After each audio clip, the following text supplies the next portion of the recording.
Hi everyone, Connie here from Connie's Home Garden, and today we are going to make kombucha. Now kombucha is a fermented tea. It has a lot of really good things for your gut and for you. It has probiotics in it, and it's a really delicious drink that you can enjoy every day. And kombucha is quite expensive at the store, so if you're able to make your own and it's natural, it doesn't have a lot of additives, then that's what makes it so special. So anyway, you need to start with a SCOBY.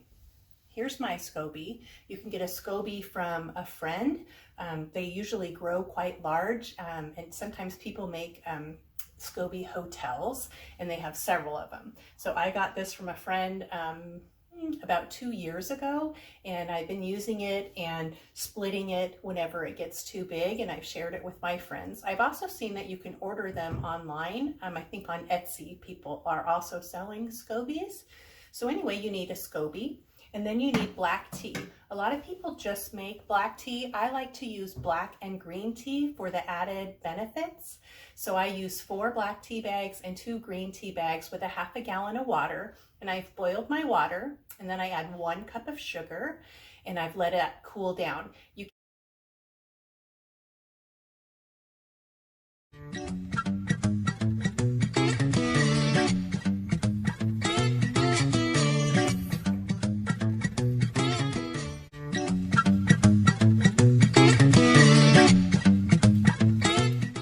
Not add your SCOBY when it's hot or it will kill it. It's really important that you wait until it has cooled down. So I have my sweet tea ready. I've cleaned my working surface.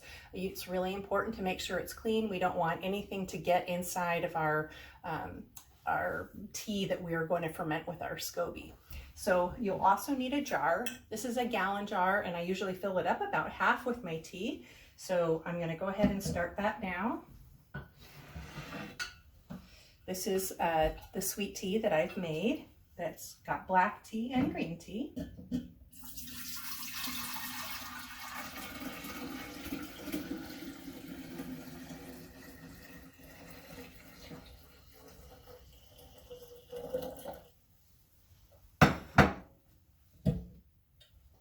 There, and it's really dark. Once this is fermented, it'll be quite light. And from there, if you've already made some kombucha, then you can add about a half a cup of your previous batch, because that has a lot of the mother in there and helps it get to fermenting. So I'm going to add my half a cup. And then just going to rinse my hands because I've been touching things, and put my SCOBY in my jar.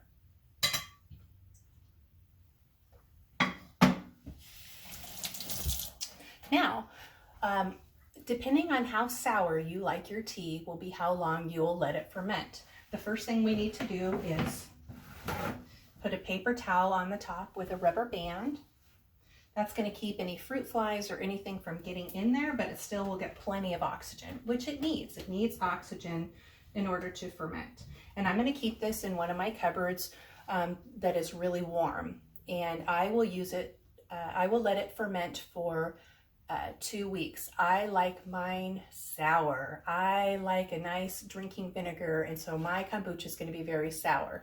Now, one of my friends, she likes her sweet. She only ferments her 6 days. You're going to have to experiment and figure out how you like yours. So we're going to put this in the cupboard, and we'll come back and we'll bottle it up after 2 weeks. Friends, Connie here from Connie's Home Garden, and today we are putting our kombucha into our jars. We've already had it fermenting and it's ready to go. So I have measuring cups, and I also have my strainers ready, and everything needs to be really clean. I always clean out my sink really good and the whole area, because I don't want to contaminate my SCOBY. So let's go ahead and get started. But remember, when you're cleaning your sink, if you use an antibacterial soap, you need to make sure it's rinsed super good. Of course, you want to rinse really good anyway, but an antibacterial soap, if any of it is left over, it might kill your SCOBY. Okay, so I've just washed my hands. And here is our kombucha. Doesn't that look great? So we're going to take the top off, And with my clean hands, I'm going to reach right inside. I've already rinsed this plate off, and I'm going to put my SCOBY right on the plate.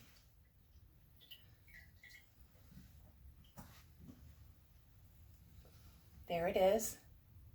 It's getting thicker. I divided it the last time that I made my kombucha. So the next thing we're going to do is I like to strain. I do a double strain on my kombucha so that there's not too many stringing things in my drinks. So I start with my big, I start with my big measuring cup and my strainer.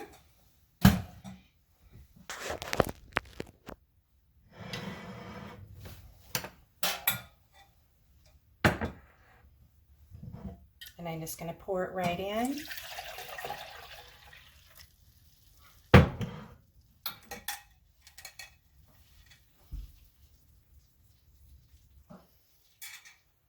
And then I'm going to take my second strainer and measuring cup, and I'm going to pour it in there.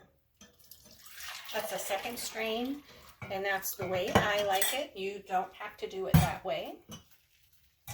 And then here's my bottles. I reuse the bottles that I've gotten with other products in them. This might have been a dressing or a beverage that I bought, and I'm just going to pour it right in there.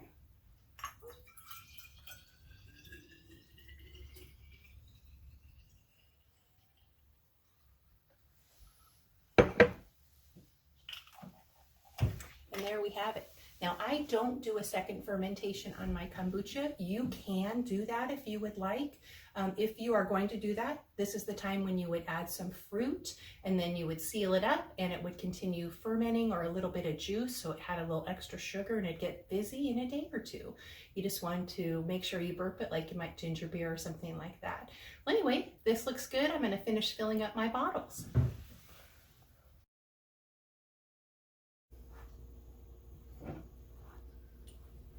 Well, let's give our kombucha a try. Good and sour, just the way I like it. I hope you enjoyed this video and that you learned something new about kombucha. If you like this, please subscribe to my channel and hit the bell so you can get notifications when I add new videos. Remember, live well and keep the faith.